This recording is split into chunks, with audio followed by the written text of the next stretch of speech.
Halo, jumpa lagi bersama dengan Mem Paulina dalam pewarisan sifat. Masih ingat ya analogi pada gambar tersebut di video sebelumnya, di mana mata anak pertama dan telinga anak kedua tidak mengikuti warna dan bentuk dari kedua orang tuanya.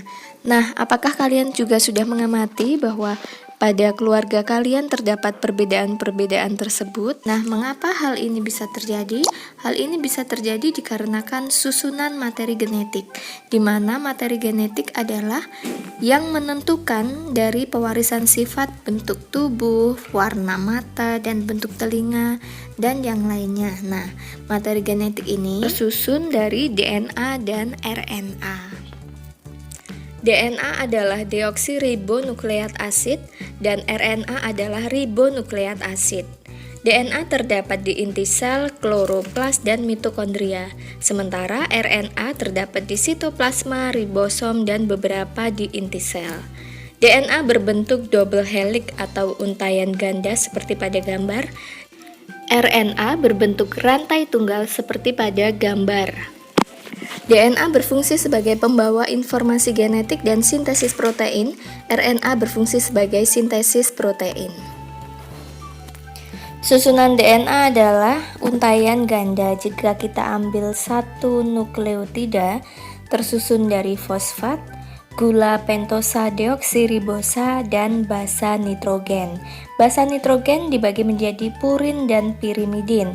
Purin adalah adenin dan guanin, dan pirimidin sitosin dan timin. DNA tersusun dari ikatan-ikatan nukleotida. Di antaranya, ikatan antara gula dan fosfat disebut dengan fosfodiester.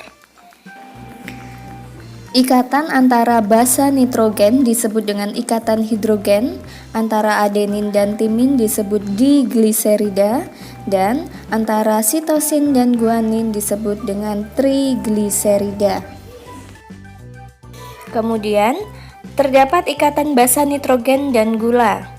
Antara gula dan timin disebut deoksitinidin monofosfat, dan antara gula dan guanin disebut deoksiguanosin monofosfat. Antara gula dan adenin disebut deoksiadenosin monofosfat, dan antara gula dan sitosin disebut deoksisistidin monofosfat. Kemudian RNA terdiri dari untayan tunggal. Jika kita lihat satu nukleotida terdiri dari fosfat, gula pentosa ribosa, dan basa nitrogen, juga terdiri dari purin dan pirimidin. Purin adalah adenin dan guanin, dan pirimidin adalah sitosin dan urasil. RNA dibagi menjadi dua. Yang pertama RNA genetik, contohnya adalah virus. Kemudian yang kedua adalah RNA non-genetik. Terbagi menjadi tiga. Yang pertama mRNA atau RNA duta, pembawa kode genetik. Kemudian tRNA, penerjemah kode genetik. Dan rRNA sebagai RNA ribosom.